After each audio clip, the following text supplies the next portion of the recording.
Hello friends, welcome to my channel it's सारी कहानियाँ। आज का टॉपिक है बेटी का हक। चलिए स्टार्ट करते हैं। आज अनु की शादी तय हो गई थी। उसके मम्मी पापा और भाई बहुत खुश थे क्योंकि लड़के वालों ने खुद आगे बढ़कर अनु का हाथ मांगा था। लड़का बहुत ही अच्छा था, अपने माँ बाप का इकलौता बेटा था। एक बहन थी जिसकी शादी हो चुकी थी। कुल मिलाकर बहुत ही अच्छा परिवार था। अनु के घर वालों को तो उन मन मांगी मुराद मिल गई थी। बहुत खुश थे वह सब। अनु भी मन ही मन बहुत खुश थी कि चलो इतने अच्छे घर में उसकी शादी तय हो गई। लड़का भी उसे बहुत पसंद था, किसी बात की कोई कमी नहीं थी। साथ ही साथ अनु इस बात से भी खुश थी कि इस घर में उसके जो सपने पूरे नहीं हो पाए थे वह अपने ससुराल में पूरे करेगी। लेकिन कुछ दिनों में ही अन्नू को सारी हकीकत समझ में आने लगी। अन्नू को यह समझ में आने लगा कि उसके सास ससुर ने किसी भी प्रकार की कोई मांग नहीं रखी है, तो उसके माता पिता अब उसे अपनी तरफ से कुछ देना भी नहीं चाहते, बल्कि खाली हाथ विदा कर देना चाहते हैं। अन्नू ने देखा उसके घर में शादी की कुछ खास तैयारी नहीं हो रही और ना ही कुछ महंगे गहने कपड़े वगैरह उसके लिए खरीदे जा रहे हैं। सब कुछ कम से कम बजट में किया जा रहा है। अनु को यह सब बहुत अजीब लग रहा था। उसके बाद अनु ने एक दिन अपने मम्मी पापा को बात करते हुए सुना कि चलो अच्छा है, लड़के वालों की कोई मांग नहीं है, हमारे काफ़ी पैसे बच जाएंगे। और जैसे हमने सोचा था कि 10-12 लाख रुपए अनु के जेवर बनाने में लगेंगे, वह रुपए भी बच जाएंगे। अनु को तो हम सिंपल सी एक चैन, ईयरिंग और एक अंगूठी पहनाकर विदा कर देंगे। बाकी उसके ससुराल वाले जाने, इकलौती बहू बनेगी वह उनकी, तो उसे जी भर के गहने चढ़ाएंगे ही। तो हम फालतू में क्यों इतना खर्च बढ़ाएं? आखिर उस घर में जाने के बाद सब कुछ तो अनु का ही होगा। बहन की तो शादी हो चुकी है। अनु को यह सब सुनकर बहुत जोर का झटका लगा, साथ ही साथ बहुत गुस्सा भी आ रहा था। अनु को पुरानी बातें याद आने लगी कि किस तरह से उसकी एक एक ख्वाहिश को उसके मम्मी पापा ने मारा था, यह बोलकर कि बेटी तू है, बेटा नहीं।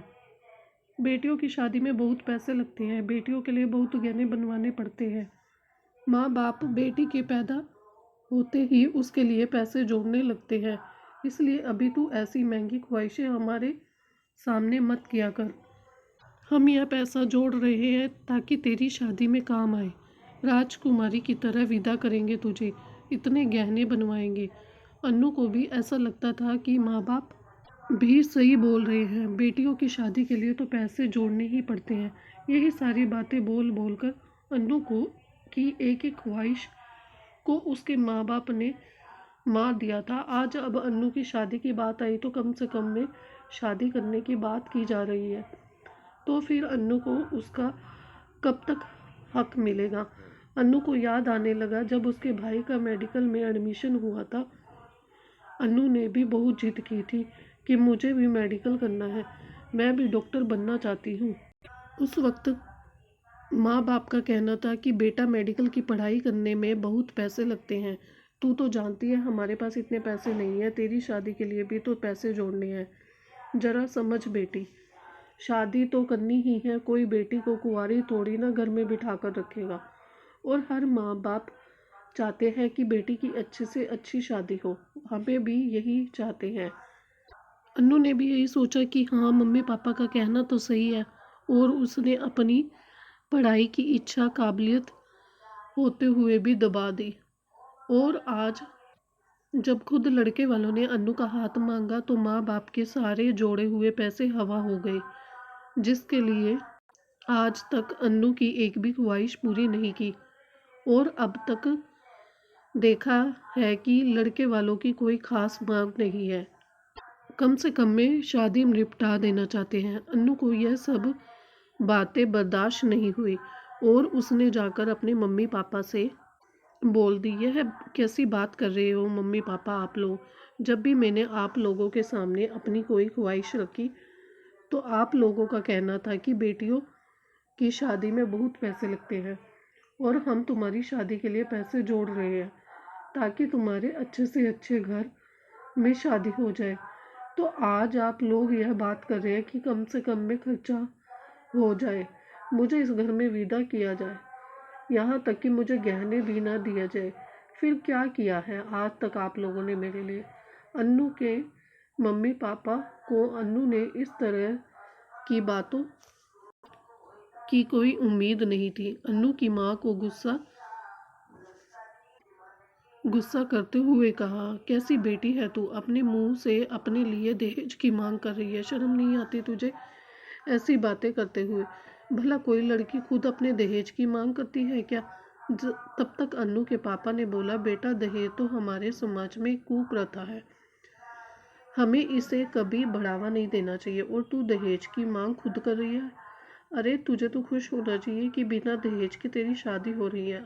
अन्नू को बहुत अच्छे से समझ में आ रहा था कि यहाँ दहेज की बातें करके अपना उल्लू सीधा किया जा रहा है ताकि कम से कम में अन्नू को इस घर से विदा कर दिया जाए और कभी भी माँ बाप को उसका हक उसे देना ना पड़े, ताकि वह अपना सब कुछ अपने बेटे के लिए ही बचा सके। फिर बेटी का हक कहाँ और कैसे मिलेगा?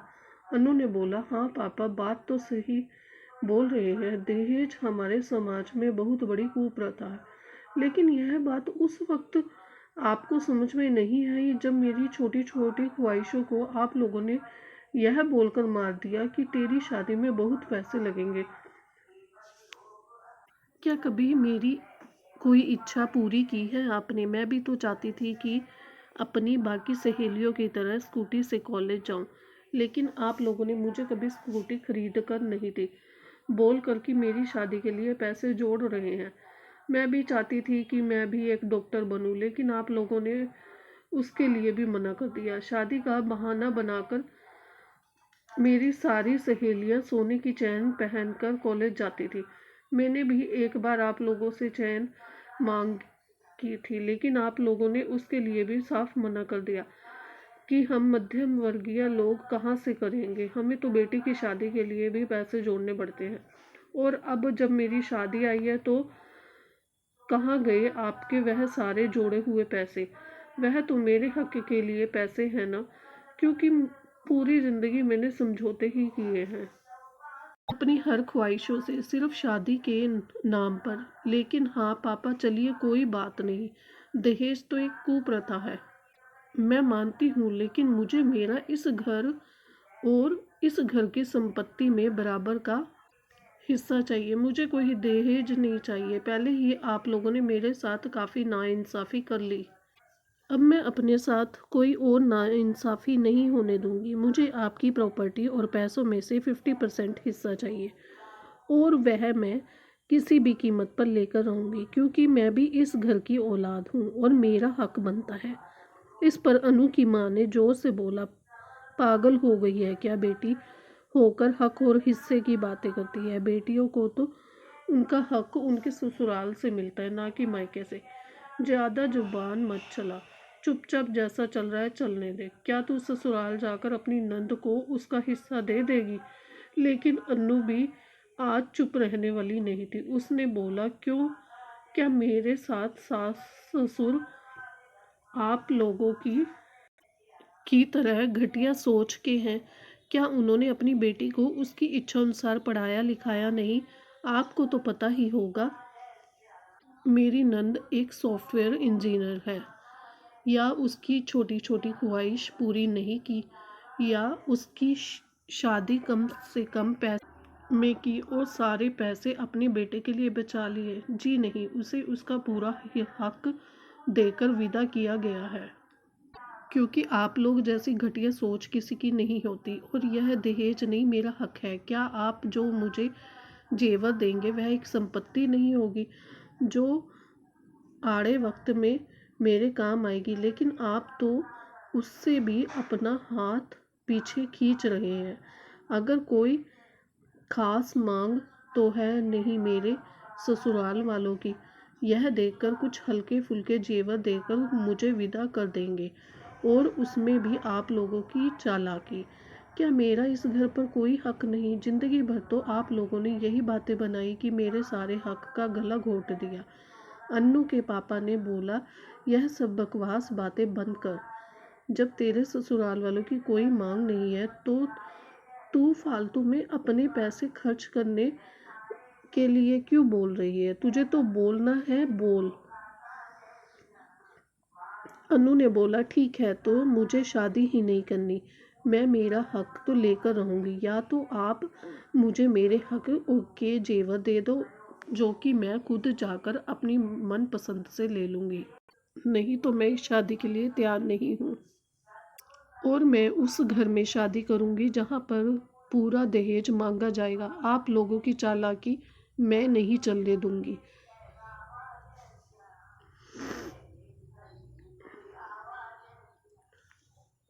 जब मैं इसी घर की औलाद हूँ तो मेरा हक बनता है। बेटियों को यही तो बदनसीबी होती है कि माँ बाप जिंदगी भर उनसे यह बोलते कि तुम्हारी शादी के लिए हम पैसे बचा रहे हैं, तुम्हारी शादी में हम तुम्हें इतना देंगे, और उनकी छोटी छोटी ख्वाहिशों का ही गला घोट दिया जाता है। जब सच में उन्हें हक देने की बारी आती है तो माँ बाप अपना हाथ पीछे खींचते हैं, कम से कम में अपना निपटारा करते हैं। लेकिन मैं ऐसे कुछ होने नहीं दूंगी। मुझे मेरा हक चाहिए। मैं आपकी संपत्ति में बराबर की हिस्सेदार लूँगी। अन्नू के पापा ने बोला, जो करना है कर ले। यह मेरी खुद की कमाई हुई संपत्ति है, जिसे मैं अपनी मर्जी से जिसके नाम चाहे कर सकता हूँ, और मैं तुझे अपनी संपत्ति क्यों दूँ?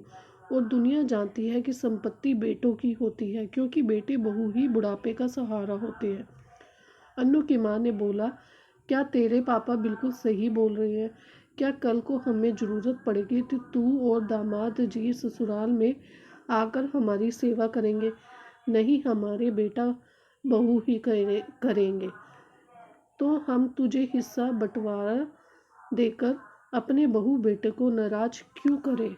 अन्नू ने बोला, बिल्कुल सही कह रही हो आप। मैं मेरे ससुराल में आकर आप उन्हें अपनी बेटी से इस तरह के जवाब की बिल्कुल भी उम्मीद नहीं थी। अन्नू का भाई भी काफ़ी देर से अन्नू और मम्मी पापा की बातें सुन रहा था। फिर उसने आकर कहा कि मम्मी पापा, अन्नू कुछ गलत नहीं बोल रही है। आखिर क्या दिया है हम लोगों ने आज तक अन्नू को, और उसे इस तरह से कम जेवरों में विदा कर देना सही नहीं है। मुझे पता है कि कभी भी यहाँ ज़मीन ज़्यादा का हिस्सा करवाने नहीं आएगी, लेकिन अगर आज आप लोगों ने थोड़े से पैसे बचाने के लिए यह गलती कर दी तो आप लोगों के बाद भाई बहन का रिश्ता हमेशा के लिए ख़त्म ज़रूर हो जाएगा, क्योंकि कहीं ना कहीं अन्नू के मन में मेरे लिए एक गांठ बढ़ जाएगी, और मैंने उसका हक मारा है। यह भाई बहन का एक पवित्र, और आप लोगों के बाद हम बहन भाई ने ही तो एक दूसरे का साथ देना है ज़रूरत पड़ने पर। तो रिश्तों को तोड़ने से अच्छा है रिश्तों को जोड़ कर रखा जाए। अन्नू कुछ भी गलत नहीं कह रही है, यह भी आपकी ही औलाद है। अन्नू के माँ बाप को भी समझ आ गया था कि यह बहुत बड़ी गलती करने जा रहे थे हम लोग। जब उन्हें ऐसा रिश्ता मिल गया था जहाँ कोई मांग नहीं थी, वह अपने हाथ अन्नू के प्रति जो भी जिम्मेदारियां थी उनसे पीछे खींच रहे थे, क्योंकि उन्होंने इस तरह से सोचा ही नहीं था। उन्हें तो लगा था कि अन्नू उस घर की इकलौती मालकिन बन जाएगी। अच्छा खासा धन दौलत है उनके पास, और लड़का भी अच्छा कमाता खाता है, पर वह इस बात को भूल रहे थे कि ऐसा करने से अन्नू के हक को ख़त्म कर रहे हैं। मम्मी पापा ने दोबारा अन्नू को बुलाया और अपनी गलती मानी और बोला, हम तुम्हें तुम्हारा पूरा हक देंगे। यह हमारी गलती है, हमने ऐसा सोचा। तू कल हमारे साथ चलना और अपनी मनपसंद के सुंदर जेवरात ले लेना, और जो हमने कैश जोड़ रखा है वो हम तुम्हारे अकाउंट में डाल देंगे, क्योंकि तेरे ससुराल वालों ने कोई मांग नहीं की है, इसलिए वह पैसे अब तुम्हारे ही हैं। तू खुद को सिक्योर फील कर सके ताकि। Thank you friends for watching this video.